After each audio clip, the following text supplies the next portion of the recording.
Assalamualaikum warahmatullahi wabarakatuh. Perkenalkan, nama saya Adina Rusdiana dari Prodi MPI kelas A. Di sini saya akan mempresentasikan metode penyusunan renstra, yaitu PESC, Planning, Executing, Supervising, dan Controlling. Baik, metode PESC dalam penyusunan renstra adalah pendekatan sistematis yang membantu organisasi dalam merencanakan dan melaksanakan strategi untuk mencapai tujuan jangka panjang. Konsep dalam penyusunan renstra dengan metode PESC mencakup langkah-langkah sistematis untuk mencapai tujuan suatu organisasi. Yang pertama ada tahap planning, dimulai dengan analisis situasi yang mendalam untuk memahami kondisi saat ini dan untuk memahami tantangan yang ada. Diikuti dengan penetapan visi misi serta tujuan dan sasaran strategis yang spesifik dan terukur. Selanjutnya ada tahap executing. Pada tahap executing, program dan kegiatan yang telah direncanakan diimplementasikan dengan melibatkan semua pemangku kepentingan dan alokasi sumber daya yang tepat. Kemudian ada tahap supervising, melibatkan pengawasan pelaksanaan program untuk memastikan kesesuaian dengan rencana, serta evaluasi berkala terhadap kinerja. Dan yang terakhir ada tahap controlling. Di tahap controlling dilakukan penyesuaian rencana berdasarkan hasil evaluasi untuk mengadaptasi strategi sesuai kebutuhan dan memastikan pencapaian tujuan yang telah ditetapkan. Metode PESC membantu menciptakan dokumen renstra yang komprehensif dan efektif dalam mencapai visi jangka panjang suatu organisasi. Kemudian poin yang kedua, langkah-langkah dalam penyusunan renstra dengan metode PESC. Yang pertama, planning. Dalam langkah planning, yakni melakukan analisis situasi untuk memahami kondisi saat ini dan tantangan yang dihadapi. Kemudian menetapkan visi, misi, tujuan, dan sasaran strategis yang spesifik dan terukur. Kemudian langkah yang kedua, executing, yakni mengimplementasikan program dan kegiatan yang telah direncanakan dengan alokasi sumber daya yang sesuai, dan juga melibatkan pemangku kepentingan untuk memastikan dukungan dan partisipasi.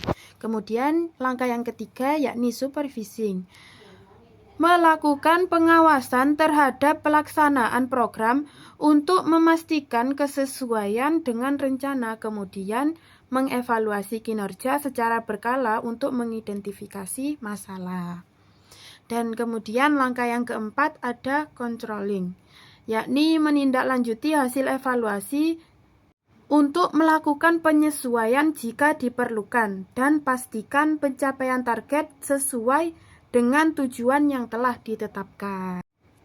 Kemudian selanjutnya di sini ada contoh penerapan metode PESC dalam penyusunan renstra. Yang pertama, dalam perencanaan atau planning, yakni menetapkan tujuan dan strategi, menentukan visi misi, tujuan, dan sasaran strategis lembaga. Contohnya dalam Renstra Stikes IKIVA tahun 2020 sampai 2025. Tujuan strategis termasuk pengembangan institusi dalam bidang kesehatan dengan mengedepankan IPT EKS. Kemudian selanjutnya ada analisis SWOT, analisis SWOT, yakni mengidentifikasi kekuatan, kelemahan, peluang, dan ancaman internal dan eksternal. Misalnya, TENS melakukan analisis kondisi internal sebagai kekuatan dan kelemahan serta kondisi eksternal sebagai peluang dan ancaman dalam penyusunan renstra. Kemudian selanjutnya dalam penyusunan dokumen Renstra,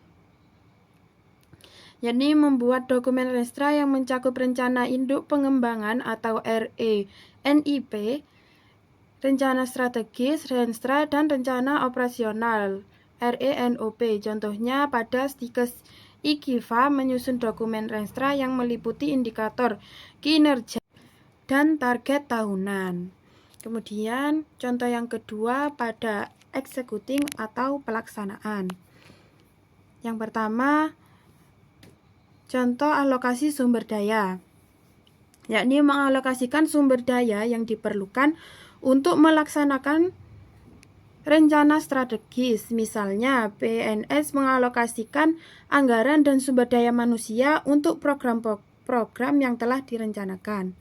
Kemudian contoh pelaksanaan program, yakni melakukan kegiatan sesuai dengan rencana yang telah ditetapkan. Contohnya Stikes IKIFA melaksanakan program peningkatan mutu manajerial dan pengembangan sistem layanan informasi. Kemudian contoh keterlibatan tim, yakni memastikan semua tim dan unit kerja terlibat dalam pelaksanaan rencana strategis. Misalnya, PNS melibatkan Departemen Program Studi dan unit penunjang dalam pelaksanaan rencana strategis. Kemudian contoh pada supervising atau pemantauan.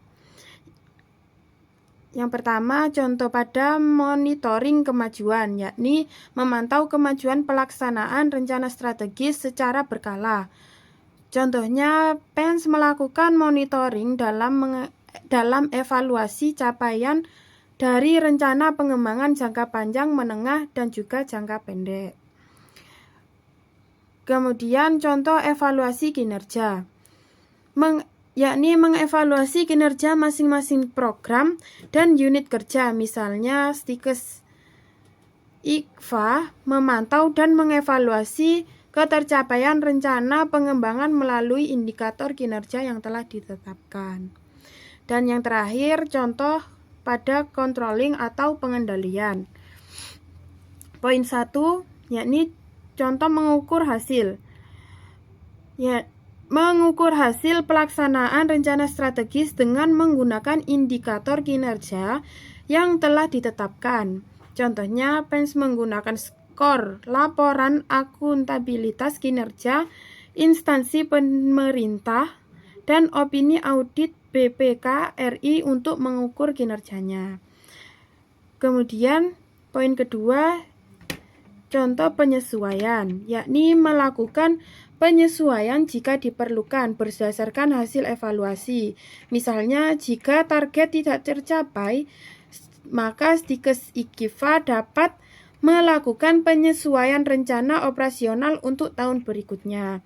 Dengan demikian, metode PSC dapat membantu lembaga dalam menyusun dan melaksanakan Renstra secara efektif dan efisien, serta memastikan bahwa semua kegiatan mengarah kepada pencapaian visi, misi, dan tujuan yang telah ditetapkan. Sekian presentasi saya. Apabila banyak salah kata, saya mohon maaf.